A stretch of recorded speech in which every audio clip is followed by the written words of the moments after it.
ایک اور چھوٹی سی بات ہے کہ غالب ہماری والدہ نے بہت بچپن میں ہمیں دیوان پکڑا دیا، پڑھا، کچھ سمجھ نہیں آئی، پھر تشریح دی، اس کے ساتھ پڑھا، تھوڑی سی آ گئی، 4-5 شعر بھی یاد کر لیا. لیکن جب آپ نے اپنے پلے میں اس شبی کو سراپا مجسم بنایا تو جو ہمیں محبت، پیار، عشق ہوا تھا غالب سے، اس سے آپ نے دیوانگی میں تبدیل کر دیا. تو آج بھی غالب کا تصور نصیر الدین شاہ آپ کے بغیر نہیں ہوتا. سیریسلی. میں یہاں یہ کہوں گا کہ یہ جو ٹریک ہے اس میں جو خصوصی بات یہ ہے کہ یہ جو غالب کی غزل ہے، کوئی امید بر نہیں آتی، کوئی صورت نظر نہیں آتی، اس میں تمام جو گرہ بندی ہے وہ غالب کے کلام سے ہی لی گئی ہے. آپ کہہ سکتے ہیں کہ غالب کی زبان میں ہی غالب کے شعروں کو ایکسپلین کیا گیا. تو میں اب ریکویسٹ کروں گا ہمارے آج کے خاص مہمان، ہمارے دوست، ہمارے بھائی نذیر الدین شاہ صاحب سے کہ وہ آج جو وہ چاہیں، جو ان کا دل کہے، کچھ کہیں. شکریہ عفت اور میاں یوسف، آپ نے جو کچھ کہا اس کا میں صرف اتنی صفائی دینا چاہتا ہوں کہ اگر میرا نام غالب صاحب کے ساتھ جڑتا ہے اس میں میرا کوئی قصور نہیں ہے. میں جب چھوٹا تھا میرے ایک پھپھا پرانی دلی میں بلی ماران میں گلی قاسم جان میں رہا کرتے تھے، اور اکثر ہم لوگ میرے والد انہیں ہمیں وہاں لے جایا کرتے تھے، اور آتے جاتے مجھے وہ غالب صاحب کا گھر دکھایا کرتے تھے جو اس وقت بوسیدہ حالت میں تھا. اگر میری یادداشت صحیح ہے تو کوئلے کی ٹال تھا. یہ میں سن 56 سن 57 کی بات کر رہا ہوں. اس کے کئی سال بعد غالب کا ڈرامہ کرنے کی شوٹنگ کرنے کے بعد میں ایک دفعہ گیا تو اس کو کچھ ریسٹور سا کیا گیا تھا، اور جب وہ رول میں ادا کر رہا تھا تو وہ گھر مجھے ہمیشہ میری ذہن میں رہتا تھا. اس کا ایک ریپلیکا سا بنایا گیا تھا سیٹس میں، لیکن ہانٹ سا کرتا تھا وہ گھر مجھے. اور اب جب سنتا ہوں کہ شاید وہاں پہ کچھ میوزیم بن گیا ہے، میری ہمت نہیں ہوئی وہاں دوبارہ جانے کی، کیونکہ شاید میں برداشت نہ کر سکوں جو وہاں دیکھنے کو ملے گا اسے. نہ تھا کچھ تو خدا تھا، کچھ نہ ہوتا تو خدا ہوتا، ڈبویا مجھ کو ہونے نے، نہ ہوتا میں تو کیا ہوتا. ہوا جو غم سے یوں بے حس تو غم کیا سر کے کٹنے کا، ہوا جو غم سے یوں بے حس تو غم کیا سر کے کٹنے کا، نہ ہوتا اگر جدا تن سے تو زانوں پہ دھرا ہوتا. ہوئی مدت کہ غالب مر گیا پر یاد آتا ہے، وہ ہر ایک بات پہ کہنا کہ یوں ہوتا تو کیا ہوتا. کاش کہ غالب صاحب کے زمانے کے لوگوں نے ان کی قدر کی ہوتی.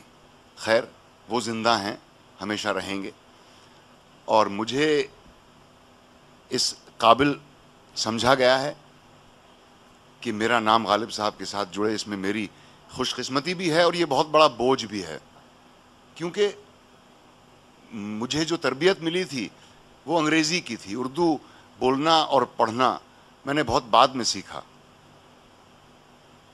اور بچپن میں مجھے ایک ہی شعر یاد تھا غالب صاحب کا جو شاید ان کا لکھا ہوا بھی نہیں ہے، کہ احمقوں کی کمی نہیں ہے غالب اس جہان میں، ایک ڈھونڈو ہزار ملتا. بہرحال مجھے علم نہیں ہے کہ ان کا لکھا ہوا ہے نہیں، لیکن یہ مشہور تھا. تو مجھے صرف اتنا ہی علم تھا جب سن 1973 میں جب میں فلم انسٹیٹیوٹ میں پڑھ رہا تھا، مجھے یہ معلوم ہوا کہ گلزار بھائی مرزا غالب پہ فلم بنانا چاہتے ہیں، شاید امیتابھ بچن یا سنجیو کمار صاحب کے ساتھ.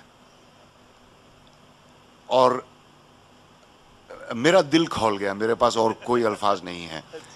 میں حالانکہ صرف 23 یا 24 سال کا تھا، اور میں نے گلزار بھائی کو ایک خط لکھا جس میں میں نے کہا کہ اگر آپ ان دونوں صاحبان میں سے کسی ایک کو بھی لیں گے تو آپ بہت بڑی غلطی کریں گے، کیونکہ اس رول کا حقدار میں ہوں، اور میں نقلی داڑھی بھی نہیں لگاؤں گا، میں اپنی داڑھی بھی بڑھا لوں گا۔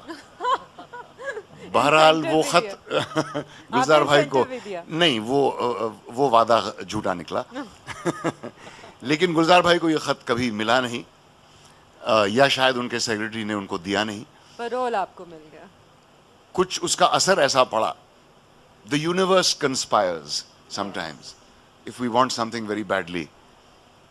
تو اس کیس میں شاید یہ ہوا، اور 10 یا 15 سال کے بعد گلزار بھائی نے مجھے ہی منتخب کیا اس رول کو ادا کرنے کے لیے۔ یہ میری خوش قسمتی تھی، اور میں سچ کہتا ہوں کہ کئی لوگ مجھ سے پوچھتے تھے کہ تم کس طرح کا انٹرپریٹیشن کرو گے وغیرہ وغیرہ۔ میرے پاس ان باتوں کا کوئی جواب نہیں تھا، نہ ہے۔ میں صرف اتنا جانتا ہوں کہ پکا پکایا کھانا مجھے پیش کیا گیا، مجھے صرف اسے کھانا تھا۔ جو الفاظ تھے انہیں سچائی سے بولنا تھا۔ غالب صاحب کو سائیکو اینالائز کرنے کی قطعی ضرورت نہیں تھی، اور نہ میری قابلیت اتنی تھی کہ میں انہیں سائیکو اینالائز کر سکوں۔ تو میرے خط کا اتنا اثر پڑا کہ آج اس سیریل کو بنے ہوئے 20 سال ہو چکے ہیں، لیکن آج بھی اسے یاد کیا جاتا ہے اور مجھے دعائیں ملتی ہیں۔ سر یاد تو تب کریں نا جب بھولیں۔ کاغذی ہے پیرہن ہر پے کرے تصویر کا، کاوے کاوے سخت جانی ہائے تنہائی نہ پوچھ، صبح کرنا شام کا لانا ہے جوئے شیر کا، بس کہ ہوں غالب اسیری میں بھی آتش زیر پا، بس کہ ہوں غالب اسیری میں بھی آتش زیر پا، منہ آتش دیدہ ہے حلقہ میری زنجیر کا۔ بہت بہت شکریہ، اتنا کچھ میں کہہ سکا۔ بہرحال جاتے جاتے خان صاحب کو سے غالب کا کلام سننے سے پہلے اس شہر میں واپس آنے کی جو خوشی ہے اس کا احساس میں منٹو صاحب کے ان الفاظوں کے علاوہ کنہی الفاظ میں نہیں کر سکتا۔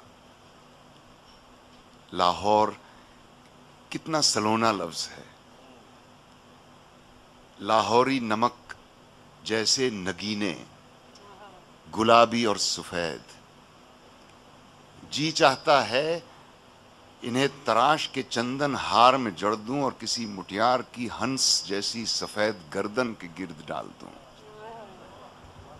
آپ ہی آپ جی بھر آتا ہے، انجانے غیر مرئی محبوب کی یاد ہوک بن کے اٹھتی ہے، لاہور کی ہوا میں نور گھلا ہے، خاموش گھنگرو گونجتے ہیں۔ شکریہ۔